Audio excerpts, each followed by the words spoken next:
বিসমিল্লাহির রহমানির রহিম। আজকে এই শাহপাড়া খাল খনন উপলক্ষে আজকের এখানে আয়োজিত এই অনুষ্ঠানের উপস্থিত সকল নেতৃবৃন্দ, উপস্থিত এলাকাবাসী ভাই ও বোনেরা, মুরব্বীবর্গ, আসসালামু আলাইকুম। ভাই, এই যে আমরা আজকে খাল কাটবো, কেমন আছেন সবাই? ভালো? এখন এই খাল কাটলে কি এলাকার উপকার হবে? আপনারা খুশি? এই খাল কাটাতে খুশি? কারা কারা খুশি না হাত তুলেন তো। খুশি না কারা কারা? কারা কারা খুশি না হাত তুলেন। আর কারা কারা খুশি এবার হাত তুলেন। সবগুলা মানুষ খুশি।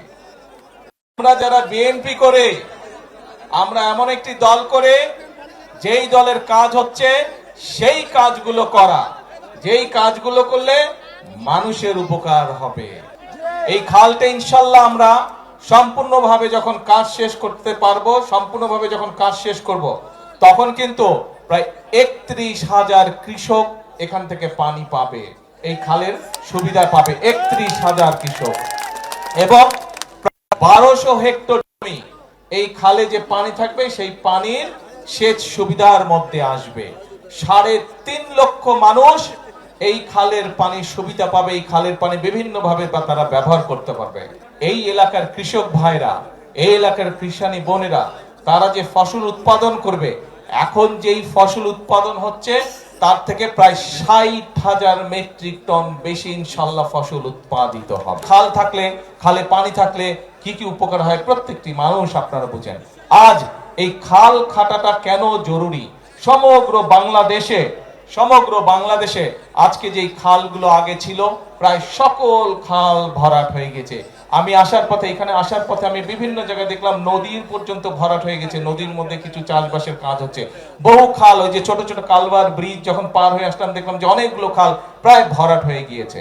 এই এলাকাতে যে খবর নিয়ে আমি জানলাম, এমনকি বর্ষার মৌসুমেও খরা হয়, অনেক জায়গায় পানি পাওয়া যায় না। এই কথাটা কি ঠিক? বর্ষার মৌসুমে অনেক জায়গায় পানির সমস্যা হয়, সেখানে চাষবাস করা যায় না। কিন্তু আমরা এই বর্ষার পানিটাকে আমাদের কাজে ব্যবহার করতে চাই। আমরা কৃষক ভাইদের কাজে এই পানিটা ব্যবহার করতে চাই। আমরা এই পানিটা ব্যবহার করতে চাই এমন ভাবে যাতে সমগ্র এলাকার মানুষ উপকার পায়। এখানে খাল খনন শুরু করলাম। সমগ্র বাংলাদেশে ইনশাল্লাহ আগামী ৫ বছরে আমরা প্রায় ২০,০০০ কিলোমিটার খাল খনন করব, যাতে করে এই খাল খননের মাধ্যমে একদিকে আমরা বর্ষার সময় হঠাৎ করে উজান থেকে পানি চলে আসে, নদী খাল সব বন্ধ হয়ে যাওয়ার কারণে উজান থেকে যখন হঠাৎ করে পানি আসে, তখন দেখি যে আমরা নদীর খাল বিলের আশেপাশে যে বাড়ি ঘরগুলো আছে মানুষজনের, সেগুলো ভেসে যায়। গরু ছাগল ভেসে যায়, মানুষের কাপড় জামা নষ্ট হয়ে যায়, ঘরের জিনিসপত্র নষ্ট হয়ে যায়, ঘর বাড়ি নষ্ট হয়ে যায়। এইরকম সমস্যা যাতে না হয়, আমরা চাই খাল খননের মাধ্যমে উজানের সময়, বর্ষার সময় যে অতিরিক্ত পানিটা, সেই পানিটা আমরা ধরে রাখবো।